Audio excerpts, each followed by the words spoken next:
Welcome everyone to our Conversation with a Pro in the Writing Industry, an event hosted by Writers on Fire, which is a Nexus Generation Community. My name's Nikki Tate, and today I'll be chatting with Zulie Rane, who is a popular and successful writer on the blogging platform medium.com.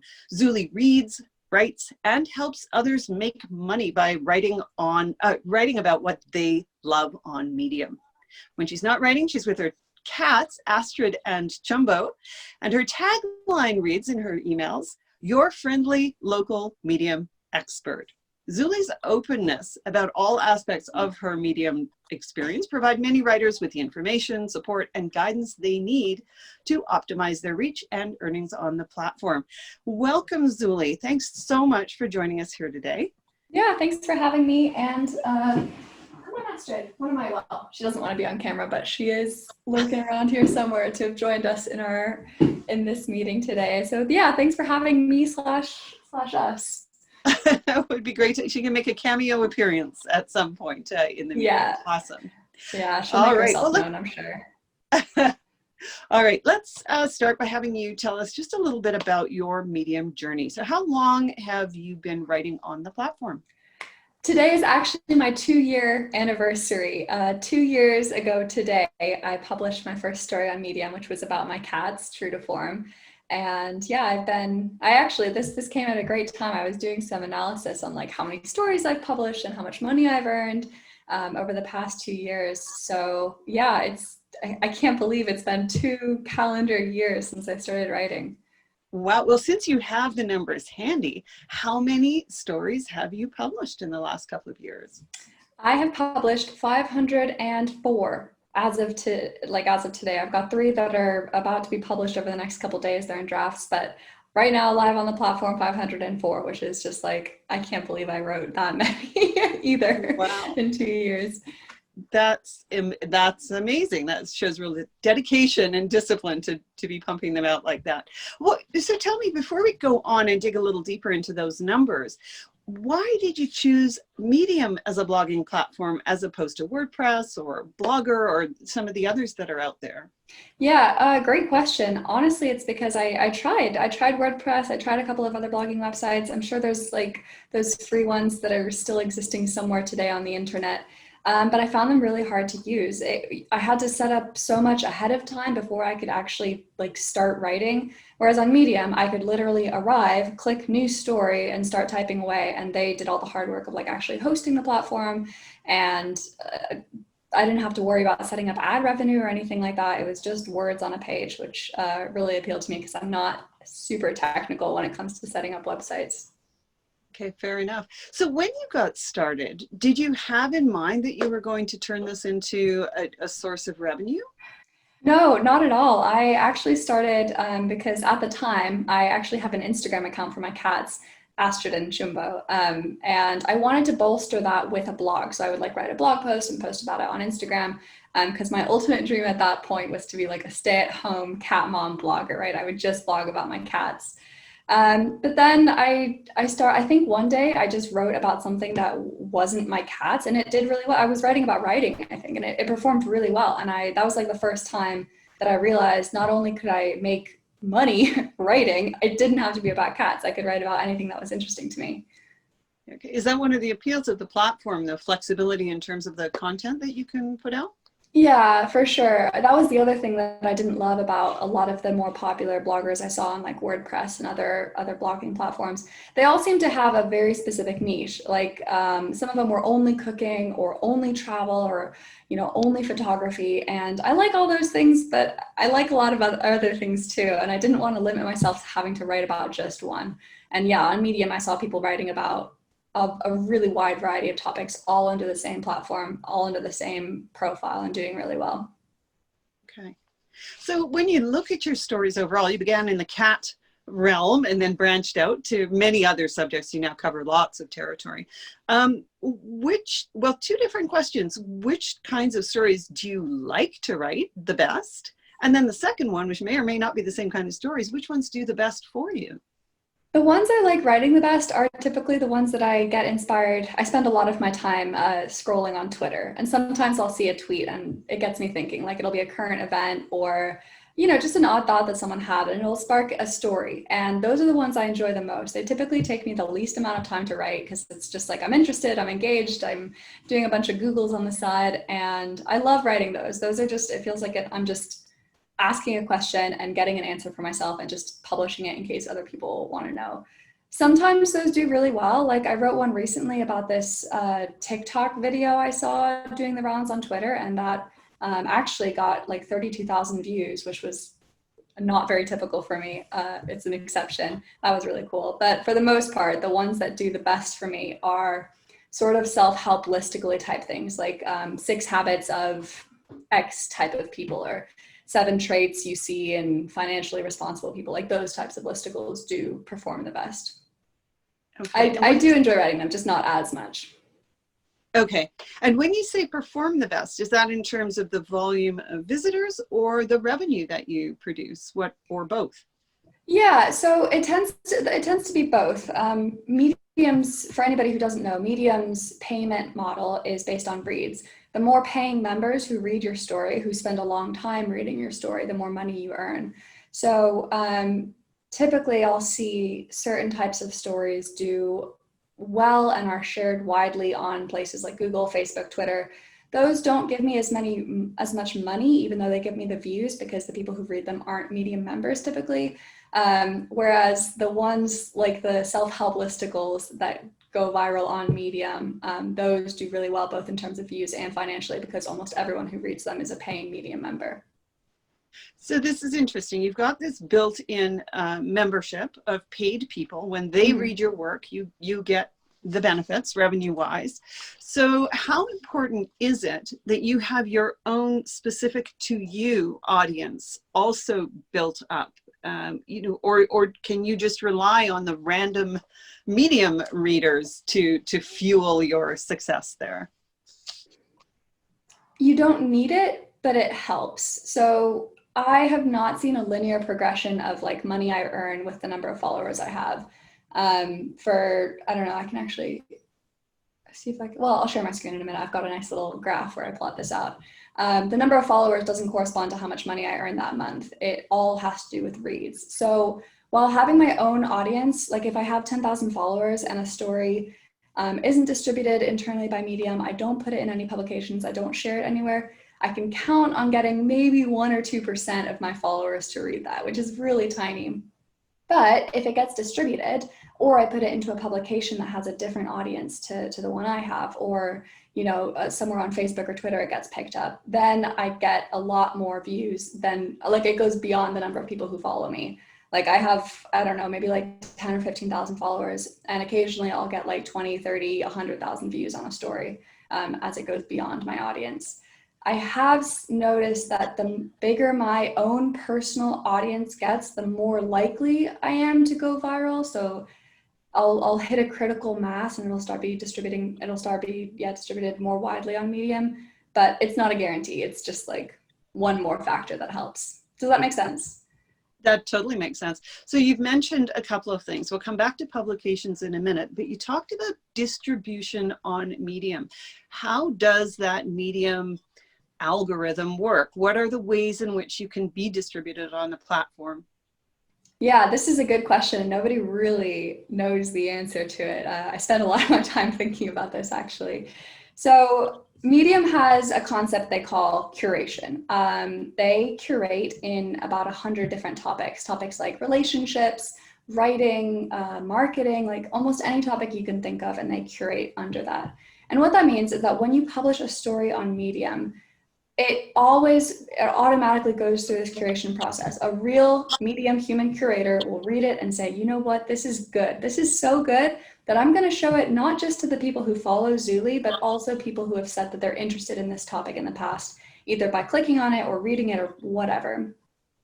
So if you get curated in a topic, that means you're much, much, much more likely to get more views, to go beyond your audience, your existing audience. Again, it's not a guarantee, but it is a factor of success. So, and you can get curated in more than one topic. And typically the more topics you get curated in, the better your chances for that particular story to get a lot of views and ideally a lot of money as well. Okay, so obviously it's an advantage then to be curated. For What sure. are your top tips to get those stories in front of the curator's eyeballs and successfully be curated? So to do this, I always want to think about what medium wants. They want to show readers good content that they're going to be interested in. It's hard to objectively say what is good writing. I mean, the easiest way I do it is just like make sure that it's clear of typos, that there's no grammar, that there aren't any grammar errors, that there aren't any huge formatting shifts or changes in my story. I want people to look at it and not be distracted by anything other than the story. Beyond that, it gets a little harder. It's a little more vague what a good story is. I try to make sure that in every story I write, there is a takeaway, some kind of value for who's reading it. It can be entertainment, like if I'm just writing like a fun story that I think will make someone smile. But more often I find myself thinking of actionable takeaways. Like ideally somebody's going to read my story and it's going to change their life in just a small way, but they're going to walk away from that having had that small aspect of their life changed. They think about things differently. They do things a slightly different way. That kind of value is what Medium wants to give to its readers. And so that's what I try to put in my stories. But it's really hard to say how you can do that. It's a lot more vague than just like running through a spell check.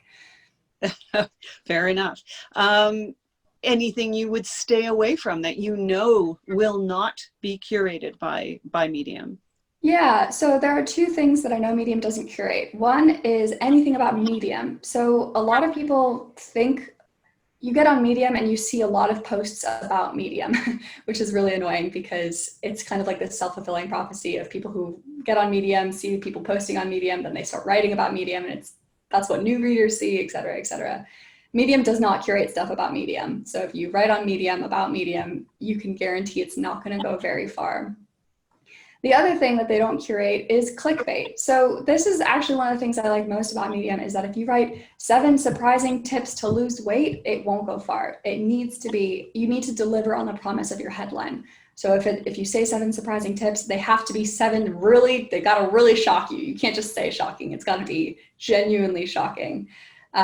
So I am still figuring out how to walk that tightrope of writing a headline that's enticing enough to get someone to click on it, but without verging too far into clickbait, which has happened. So I'm trying to think of a recent example of something that didn't get curated. I wrote something called like, this 5-word question will make you become a more self-aware thinker or something like that. And I mean, in hindsight, the 5-word question was not enough to make someone self-aware magically. Like there was a lot more. So it didn't get curated, and that was okay.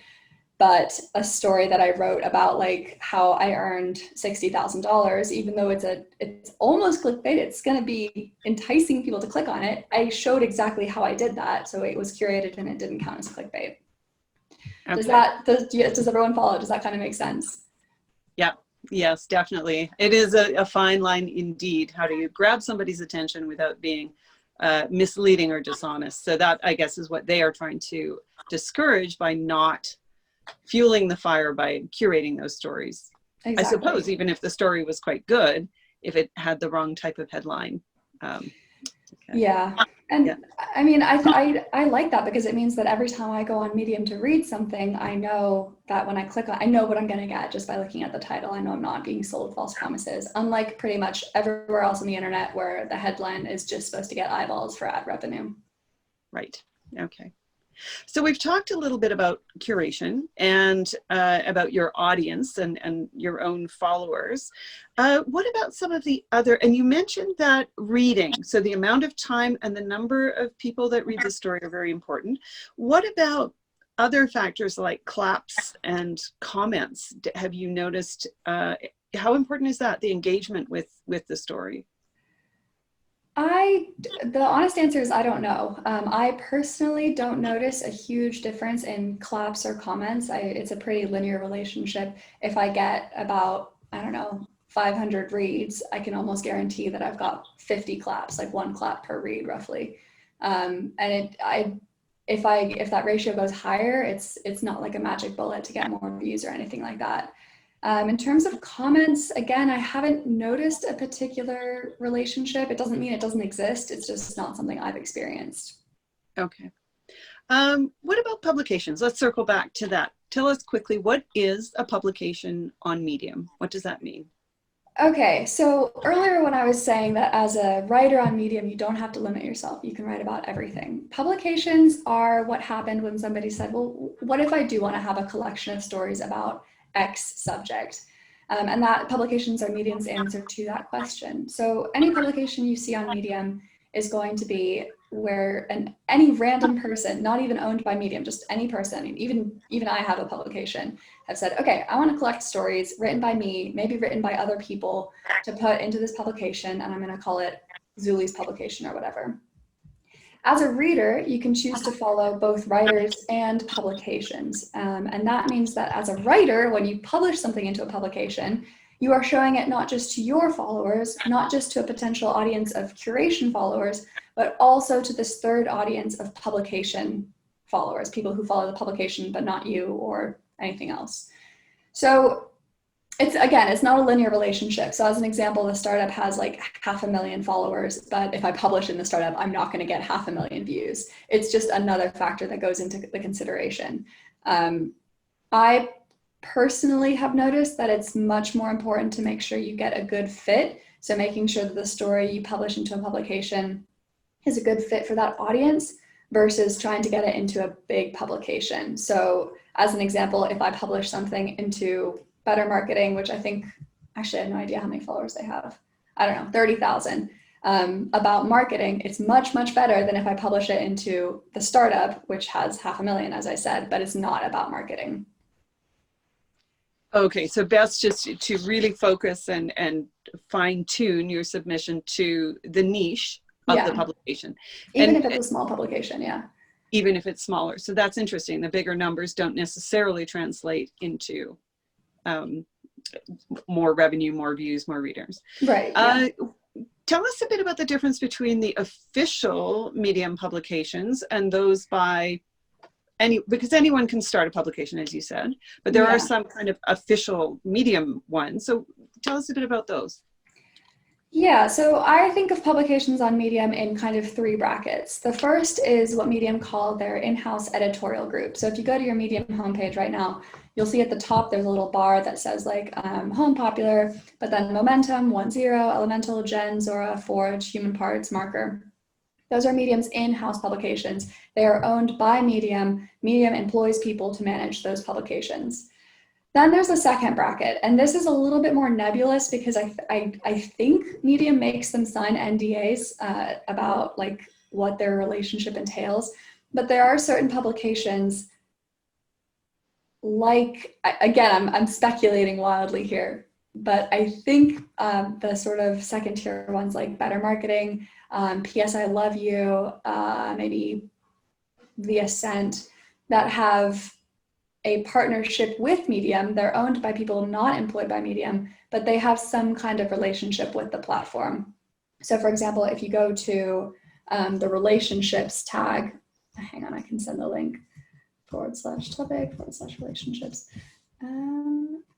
If you go to this website, which is just everything curated under the relationships topic, you'll notice that nearly every single story on there is owned by PS I Love You. And that makes me think that they have some kind of special relationship with the curators that lets them curate much more heavily than regular publications. Then there's a third bracket, and those are the publications that are owned by anyone. Anybody can start one. Anybody can grow one to be as many thousands of followers. You don't need a relationship with Medium in order to grow it. It's just another type of publication. Okay, and do you have one? I do. I have two, actually. One I posted in a little bit called Psychobabbling. I don't post in it anymore. And the second one is called Zulie Writes. And I thought I was going to be importing content over from my blog, my own external to Medium blog. But then it just turned out that for me, it was more important to get views on my story, and it was easier to do that by publishing into existing publications that had a much bigger audience and a much more engaged following than mine did. Okay, so you haven't really focused then on building the readership and that audience on your own publications? Yeah. Okay. Because I understand there are some tools available to publication owners that could be useful, right, in terms of nurturing and reaching out to your audience. Do you want to talk about that a bit? Yeah, it's a case of do as I say, not as I do. I tell every single new writer on Medium, start a publication day one and put some of your stories in there. Not all of them, because you want to start trying to get followers, and the easiest way to do that is to publish in existing publications. But some should go in yours. And yeah, exactly that. The reason is because Medium, when you publish on your own profile today, right now, this might change in the future, but right now there's no way to let your following know that you've written something, right? Like I said, like maybe 1% will see it on their homepage or their emails or whatever. It's super tiny. However, as a publication owner, you have access to something Medium calls letters or newsletters or something like that. So anyone who follows your publication, you can send them an email from within Medium. It's super easy to do. I've actually done it once or twice just to test it out. And it is your way of notifying readers, hey, I've got new stuff, come check it out. And then that, of course, gets you more reads, and that in turn earns you more money. The reason I recommend this to starting writers on Medium, is because it's going to be a lot easier to do it that way around than what I'm doing now, which is like kind of haphazardly sending my stories to different publications. I've got an external newsletter list. If you do it all on Medium, it's just going to be a lot easier to get set up for success right from the start. And you'll have more of a readership that you can count on whenever you publish something new. Okay. You've been really open and transparent about your journey and your earnings.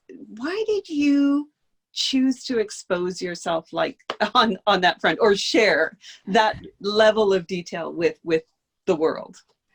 Yeah, two reasons. The first was altruistic. Early on in Medium, this guy called Tom Kugler did a whole webinar about how he earned $900 a month on Medium. And that inspired me. I was like, because he made it look so easy, like anybody could write a story and start earning money. And it was true. That was the great thing about Medium. Anybody can hop on, make a profile, and earn real dollars that go into your real bank account the next day or the next month. And I wanted to give that to other people. I really, really believe that the world, if everybody who had a cool idea and they wanted to write about it, the world would be a better place if they actually did that. I think passion inspires passion, and so on and so forth. The second motive, a little bit more selfish, is people like to read about it. They like to watch content about it. And if I write about it, if I'm open about it, especially where not a lot of other people are, it means that I will get views on YouTube and Medium that other people aren't getting. Okay. Well, then may we ask, what was your best month so far in the past 2 years? Yeah, my best month was May of this year. I earned $3,300 due to 2 very viral stories. They were the first ones I got that had crossed like into virality that I've ever had since writing on Medium. And those 2 stories were the bulk of my earnings for May, June, and July. Wow, so those have had a really nice residual long-term effect for you then, or impact on the bottom line. Yeah, I mean, even looking at August last month, I earned just under $2,000, and $600 of that was from one of the viral stories that I wrote in May. Oh, that's really interesting. Yeah. So when you look at the trajectory of your history, was it a slow build? Did you have some early success? What was it in the process that made you keep going and think, you know what, this could actually work for me? It was honestly early success. I started writing the very first month. I made like $3 or something like that. And it was the first $3 I'd ever earned for writing. So to me, that was an absolute fortune. But then the next month, I wrote this like random listicle about my cats, I think, like how to piss off your cats or something like that. And it was kind of a storm of perfect circumstance. It was right when Curation was just starting on the platform. And back then it was like gold dust, where if you got Curated, you could guarantee thousands of views.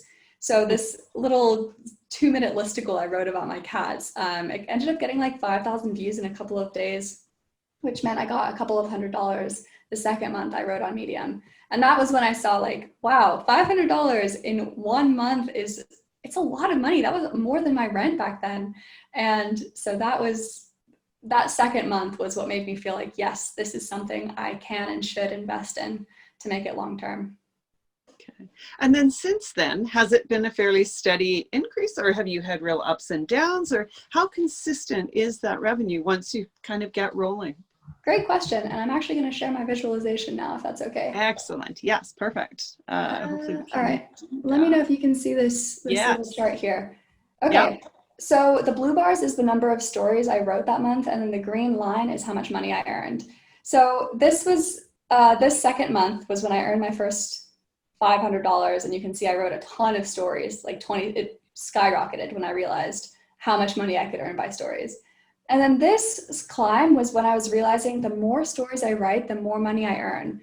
And then this very painful period, I was writing, like an average of 40 stories a month, which was so much. I was writing constantly. And my income didn't do that much. And that was kind of when I was like, this isn't right. I could see people were doing better than I was. And I was clinging on to about, I don't know, $1,500 a month, but still putting in so much effort. Like I was probably earning below minimum wage for the hours I was writing. And then that combined with right here is when I got a new job. So I started writing less and less and less, and you can see my income decreased. And then so the past 6 months, more or less, I've realized that if I spend less time writing and more time thinking about what I want to write and more time just letting myself be inspired, not producing content for content's sake, I'm much more likely to get earnings. Like you can see just from here, even though I'm writing like a fraction of what I was writing back here, I'm earning the same or more, in some cases a lot more. That was my big viral month up here, that big May.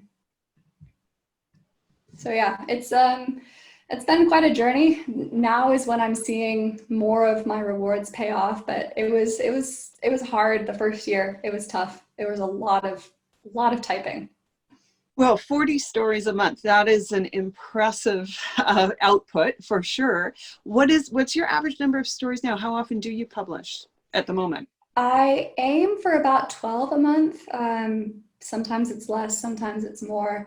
Now I find it's much more based on how many interesting tweets I see that actually turn into a story, and much less about like just feeling pressure to publish. That makes perfect sense. When you look at those stories and the ones that have done really well, have you noticed any trends in terms of the length of the story? You mentioned listicles do very well, but long versus short, is there an optimal that you've discovered? Yeah, the answer is no. I've seen, I mean, for me personally, the stories I write naturally tend to be between sorry, that was Astra just jumping up onto the bed. They tend to be between 4 to 7 minutes. That's just kind of where I tap out in writing. Within that bracket, there's a huge amount of variation for stories, and external to me, like from what I've seen other people, I've seen, so like Nick Goka writes fantastically. He's one of the first writers on Medium, actually. He writes very short, snappy stories, and he earns orders of magnitude more than I do. And then you've got people like Dan Moore who write much longer, much more like almost poetic, very prosy stories. And he also earns orders of magnitude more than I do. So I think it's less about length and more about almost every other factor, like title, publication, how many people are interested in it right off the bat. Do you have any external audiences you can share it with, more than story length? Okay. Just out of curiosity, when you say orders of magnitude more than you do, you're making $2,000-$3,000 a month. That's nothing to sneeze at. So do you know what the top earners are currently pulling in on Medium?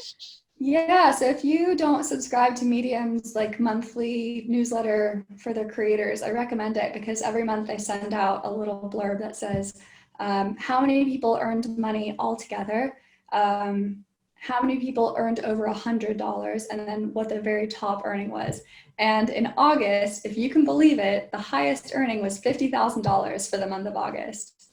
50,000 Wow. in 1 month. Wow, that is an impressive feat, and should be motivation for those who are starting out and thinking about the potential earnings. They're certainly there. For someone who is just starting out, doesn't have a following, doesn't have a lot of content up there, any tips for sort of where to put your attention, what to avoid? What would you say? I would focus on three things. I would focus on getting curated. It's not a guarantee, but that's the first step to getting visibility on your stories that doesn't come from your followers. Because followers will come, but it's going to take a long time to build them up to an actual meaningful number. The second factor I would focus on would be publications. Look at the topics that you're interested in writing in and notice which publications come up a lot on that topic page. So if you like relationships, you want to be trying to get into P.S. I Love You, for example. And third, this is the one that took me the longest, is the title and introduction combination. This, I think, makes more of a difference than I ever realized because of Medium's sort of algorithm. They show it to a fraction of the people who are interested in the curation topic, and then, or the publication or your followers or whatever. And then I think, I'm kind of guessing here, but if like a high percentage of people who it's shown to actually click on it, and then out of the people who click on it, enough stick around to actually read it, the more people that do that, the more people Medium is going to show your story to. Because again, they're just trying to show people good stuff. And that's the only indicator that they have, is people clicking and people actually reading. So the title, again, it has to be engaging without being clickbaity. And it's a tough line, and I wish I'd started paying more attention to it a year ago. And the introduction, I say the introduction because it's the thing I see people messing up the most, is people think that they have to spend a long time introducing themselves. You don't. You want to get right to what you're going to tell them. You want to start producing value right away, because if not, people will bounce, and Medium's going to be like, oh, this story obviously isn't that interesting for readers. So that's a third, most nebulous, hardest to actually do, but probably the most important. Okay, so actually when someone clicks on a story, the first thing they will see is actually the image, right? There's always an image right at the top. Mm-hmm. How important is that to nail that image? It's one of the things I actually really wonder about. So like if you go on Medium, if you're on Medium long enough, you'll start to notice some of the same stock images come up again and again and again. Like if you're doing anything with dieting, you'll see there's like this pink one with a plate and a sad face on it. And that's the one that comes up every time. Or if it's about emotions, there's like a little boy yelling into a megaphone. I've seen that one so many times. So when it comes to images, I personally find the ones that have a person's face, ideally looking at the camera, and some kind of a pop of color, those for me tend to do the best. But I think it depends a lot on what kind of content you're writing. Like I'm writing a lot of psychology stuff that has to do with people. And then obviously people focused images will pull in the kind of audience that are interested in my stories. But yeah, as long as you're staying away from the common obvious ones that almost everyone else uses, I think you'll be more or less okay. Okay. And while we're on the topic of content, recently you wrote an interesting piece about fiction. So we tend to think about Medium as a nonfiction platform, but of course there are lots of poets and fiction writers out there. Mm-hmm. Just give us a quick little thought about it. Is it worth it to be posting your fiction? What are some of the pros and cons and pitfalls to watch out for there? I can't speak too much about this just because it's not something I have done a lot of myself. I think it depends what you want. If you want an easy place to put all your writing, there's no better place than Medium, whether it's fiction or nonfiction. If you want to slowly amass a following of people who will follow you as you post chapter by chapter, I don't think Medium is the best place for that. You have to first build your audience, and then you can start directing them at your chapters as you publish them. The reason is Medium doesn't curate things that don't stand alone. So they don't curate fictional chapters. They do curate short stories. They do curate, like I've seen some people post their entire books in one post, and that can be curated. But if you're doing chapter by chapter, the only way it's going to be shown to people is through you, the people who follow you on Medium. And if you're just starting out, that number is going to be like 0. So it's possible. I wouldn't recommend it for newcomers. If you have an existing audience, an existing publication following, then it's doable. Okay. To earn money. Well, okay, let's, I do recommend that article, by the way. It's got some very interesting tips and pointers in there. So I'll throw a link to that in the comments wherever this gets posted. But while we're talking about audiences and your audience and audience building, you've been very effective in terms of building audiences on other social media platforms and then cross-promoting. And in particular, I've noticed your work on YouTube. and that which definitely links back to the stories that you post. Tell us a little bit about your strategy there, and does that actually help you generate revenue as a secondary stream, or how does that work? How do the two work together? Yeah, this is, that's a good question. It's something I have thought a bit about. It started very organically. I started making videos on YouTube because people kept emailing me questions, and I'd get the same questions a lot. And I was like, well, it'll just be easier if I make a video, and then I can just send people there. And then maybe other people who are Googling it will also come across it, and I can help more people in less time. And then I noticed that a couple of my videos were actually getting really popular, and I hadn't realized so many people were searching on YouTube, like how to write on Medium. So then I thought, how is there nobody else doing this? And at the time there wasn't. I was the only one who was making this kind of content. In terms of cross-promoting, I do find I get a lot of traffic from Medium to YouTube if the story does well. And I don't see a huge amount of traffic from YouTube to Medium yet. I don't know if this is because it's less, like in a Medium article, the YouTube embedded is so obvious, like you have to scroll past it. People can click on it almost by accident. Whereas in YouTube, like the link is just one very small part of the description. It's easy to overlook. Or I don't know if it's more to do with the audience type. So I'm hoping that if I keep doing it, then more people will start reading my articles. But even if they don't, I'm still making the videos anyway, so I might as well get the traffic. I have noticed I've been doing these live blogging sessions, which have been really, really fun, where I blog, I write a blog post live with anybody else who wants to join me. And I do get more traffic going that way because I think people are a little bit more invested in the creative process and they're interested to see how it turns out at the end.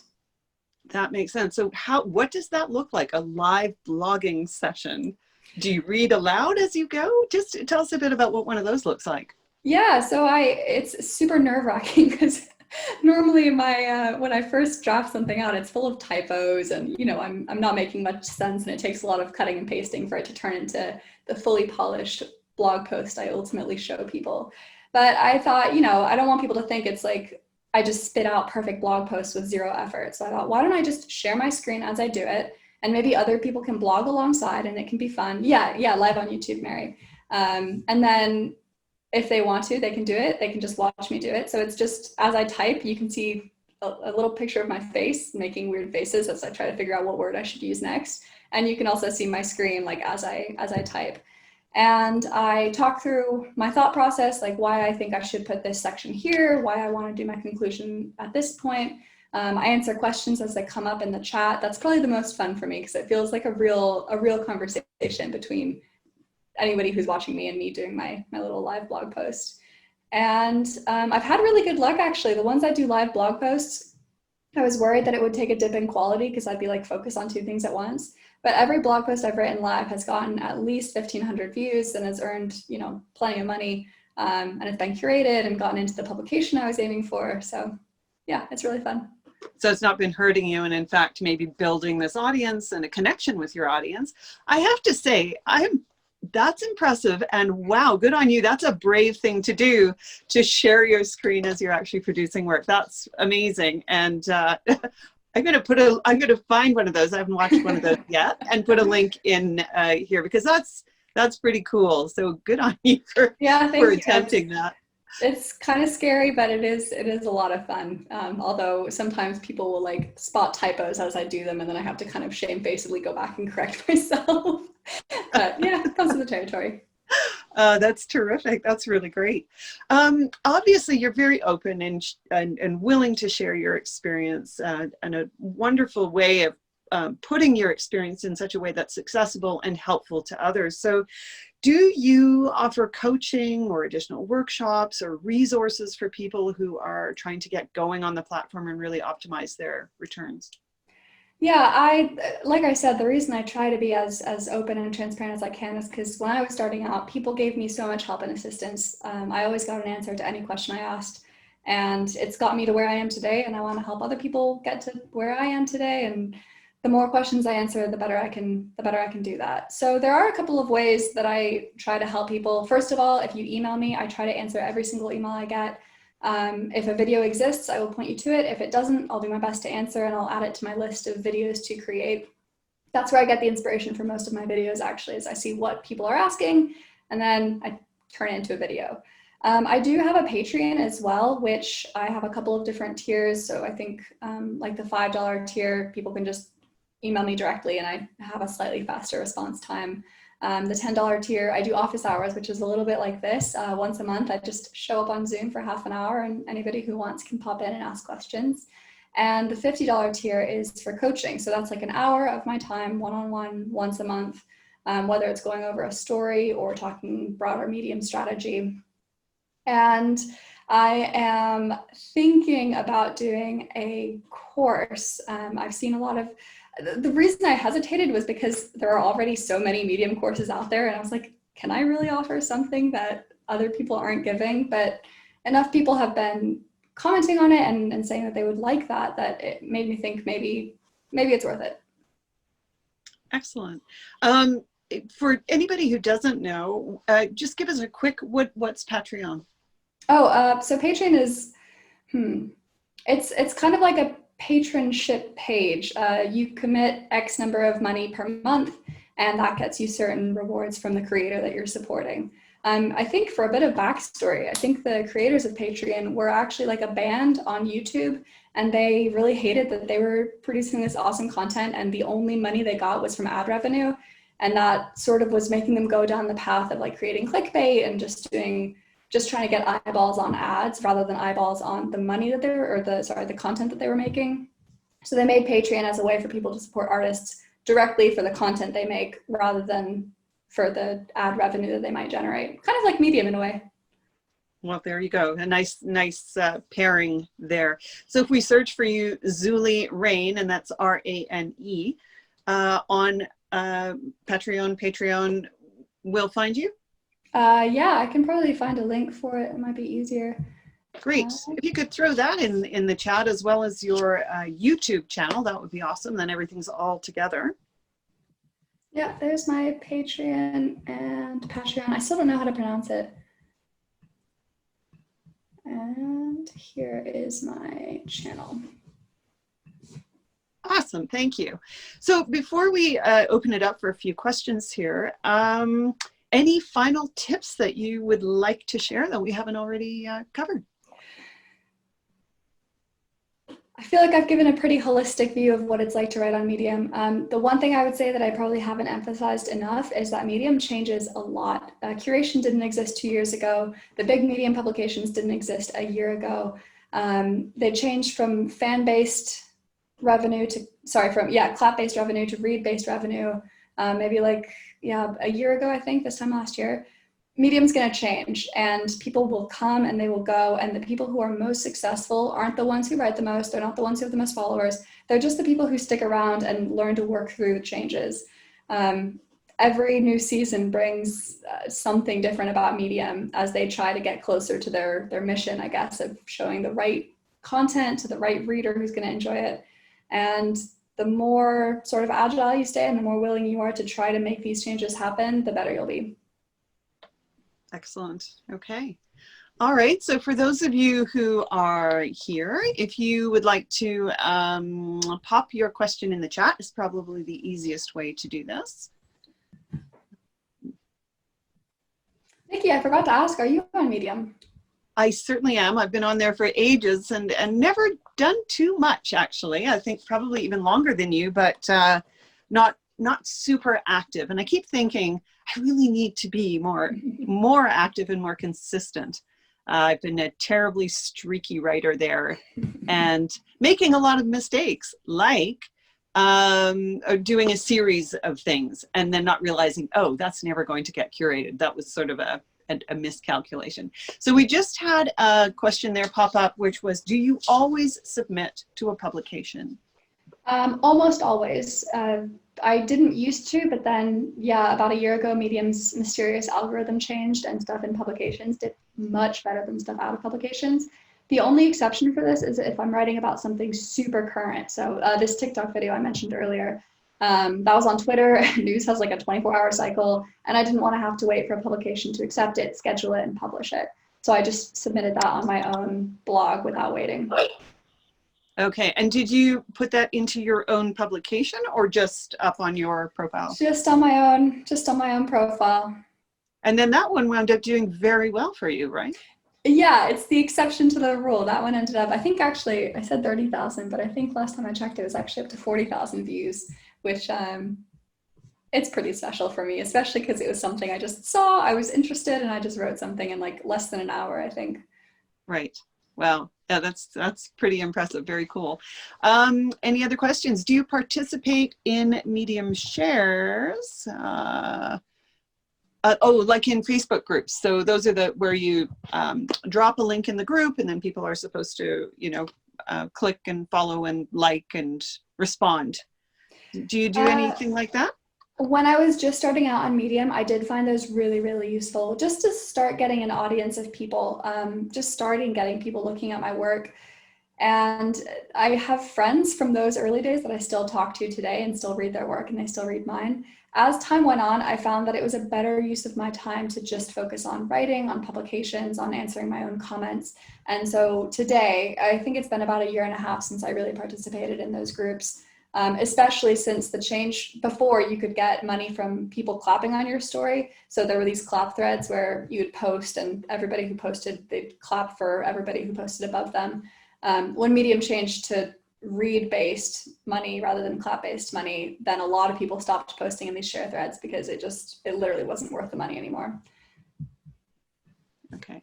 So speaking of clapping, because we didn't really touch on that, you have the option when you visit a story to clap once or 50 times or anything in between. Mm-hmm. Does it matter? Is one clap as good as 50 claps these days? I think so. Medium explained this in I think now that, especially now that claps aren't a metric that Medium measures for money, I don't think so. Other than like the social proof of seeing X number of claps versus a smaller number of claps. In terms of money, I think not, because originally Medium meant it as a sliding scale of value. So if you clapped once for something versus 50 times, the 50 clap meant you liked it 50 times more. But then I think they found that people weren't really using the clap metric that way. Like for me, I kind of arbitrarily picked 5. So I always clap 5 times for stories, no matter how much or how little I like them. And I think they found that it wasn't a super great metric of reader engagement. Okay, and hence their shift to the read time that you're actually spending mm-hmm. on the scroll or whatever, however they calculate that. Yeah. Okay. Any other quick questions here before we let Zulie go and get on with the rest of her weekend? Yeah, go ahead. Oh, unmute. Oh, do I have to unmute you? Hang on a second. I was just asking, is it okay if I come off mute? Sure. Yeah, go ahead. Okay, so first of all, Zulie, thank you. This has been inspiring because I was just writing in my morning pages like I'm ready to quit, and I have a lot of stuff up there. And Nikki tells me it's good, but the money isn't proof. But so I have older stories. I've been on here probably over 1 year now, and I think I'm really bad with the titles and mm-hmm. capturing, so people don't know if they want to read it or not. Would you recommend, I know you're not supposed to just take down and republish, but would you recommend me taking down some older ones, working a little bit harder on the introduction and the title, and then trying to republish it to get? Yeah, I definitely would. I've seen other people do it. I've done it myself sometimes. As long as you're going at it, like you say, honestly, really trying to improve your work and not just doing it like to publish faster. I think they're totally okay with it. I think they were just finding that a lot of people, myself included, were just publishing exact duplicate content, and that's never good for a website. But yeah, as long as you're really going at it, really improving it and reworking it, I think that's a really good idea. Okay, thanks. Yeah. Thanks, Mary. Any other questions, or have we? Zulie is very responsive. So if something pops up afterwards or you're too shy to ask here, reach out to Zulie. For sure, subscribe to her newsletter. Follow her everywhere. Go follow her cats on Instagram. And there we go, Zulie Rane. Thank you. Email there. And I want to thank you so much, Zulie, for taking your time here to share your Medium journey with us. This interview with Zulie Rane is part of a series hosted by Writers on Fire, the writing group, which is part of the Nexus Generation Community. So for more information about Writers on Fire, visit thenexusgeneration.net, and I'll post that link in the comments and wherever you find this recording. So thank you so much, Zulie, and everyone for joining us today, and we'll see you again. Yeah, thanks everyone. Really great to meet you all, and best of luck on Medium. Thank you. Take care, everyone.